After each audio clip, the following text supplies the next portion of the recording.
their perspective that this will be the last time you'll have to vote. Are you an authoritarian? Like, they would be pressed and pressed and pressed over this comment. But it's Donald Trump. Oh, one question to a few of these members of the GOP, and then they move on. I'll get to that. It is just so incredible to see how low the bar is, where this is barely news. Yeah, there's some coverage of this, but it's Monday now. No one's talking about it anymore. Like, this is this is a big effing deal, and apparently it's just, oh, whatever. It's Donald Trump, the dictator. What's the big deal?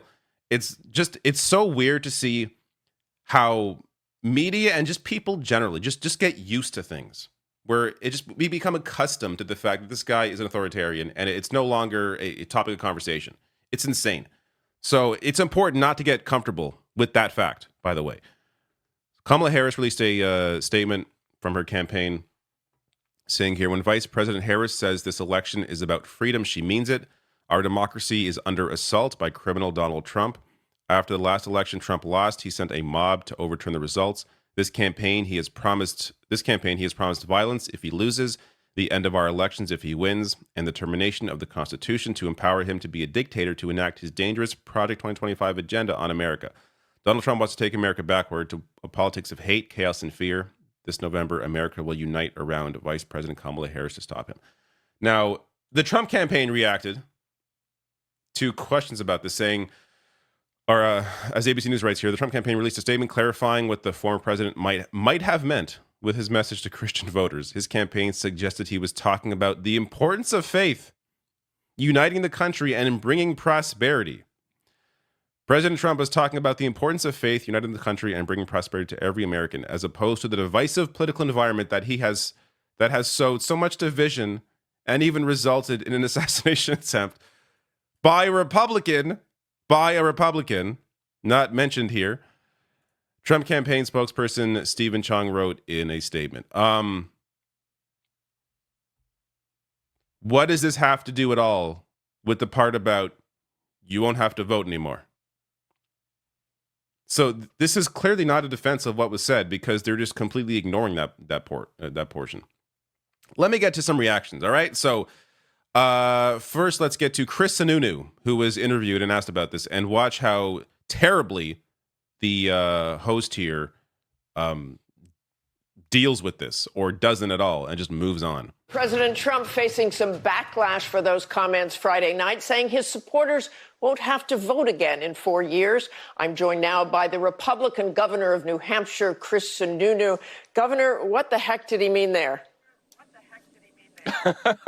Well, I think that was a classic Trumpism, if you will. I think he's just trying to make the point that this stuff can be fixed. Obviously, we want everybody to vote in all elections, but I think he was just trying to make a hyperbolic point that it can be fixed as long as he gets back into office and all that. But classic Trump right there. Okay, and just days. Let's turn to President Biden and Kamala Harris. Just days before President Biden. This is insane. You have to sit with this and realize how crazy it is that this is the media reaction to this. Look, as a Canadian, I can't even imagine if there was a potential prime minister who was interviewed, or giving a speech, and talked about, make sure you vote this time. You'll never have to vote. If you vote this time, it'll be fixed. You won't have to vote anymore. I can't even imagine it. It would be madness. It would be nonstop coverage for weeks, months, until he has to force to step down and be replaced by somebody else. Yet here, this is the reaction. One question, then she moves on immediately to a different topic. Are you insane? The candidate for president just said it'll be fixed. Why isn't this a bigger story? And to laugh it off like that, like he's saying, oh, he's just, Donald Trump was just a classic Trumpism. He was just saying, it could be fixed. And he's the one that wants to do that. It is so insane. Please do not let this be normalized. It is not normal to have an authoritarian be this open and it get no coverage or coverage like this in the press. It's completely insane. Here is Lindsey Graham on Face the Nation. Senator, just a minute here, quickly. Yeah.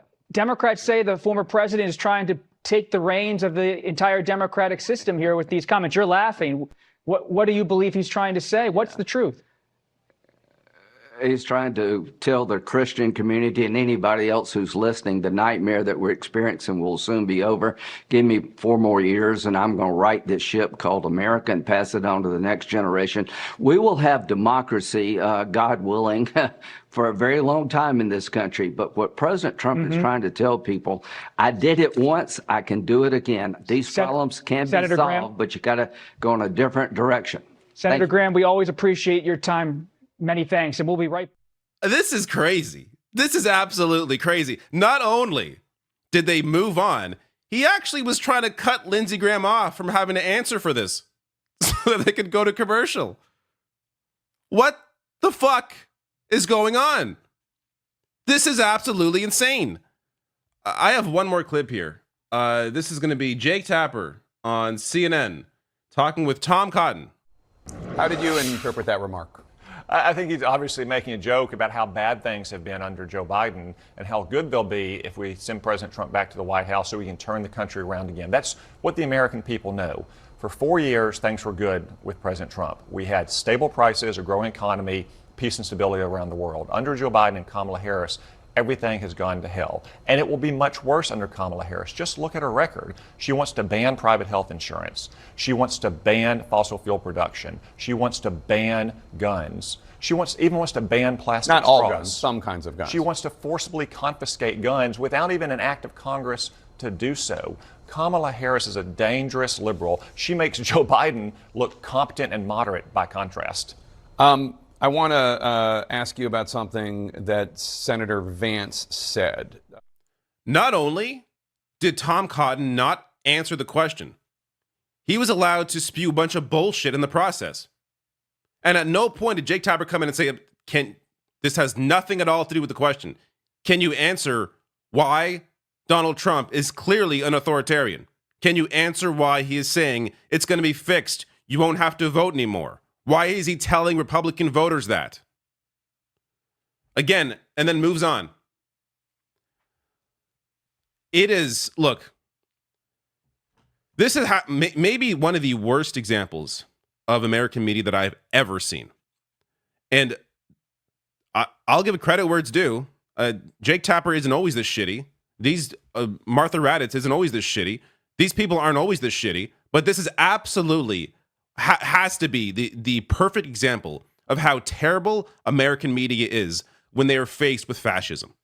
They have no idea how to deal with this. They have no idea how to actually just ask basic questions, how to press politicians about it. Thank God, Joe Biden dropped out and Kamala Harris is going to be the nominee, because otherwise you have this shitty ass media marching people into fascism. Hopefully, Kamala Harris is able to generate energy and enthusiasm, and it appears she already is, but enough to defeat this garbage in November.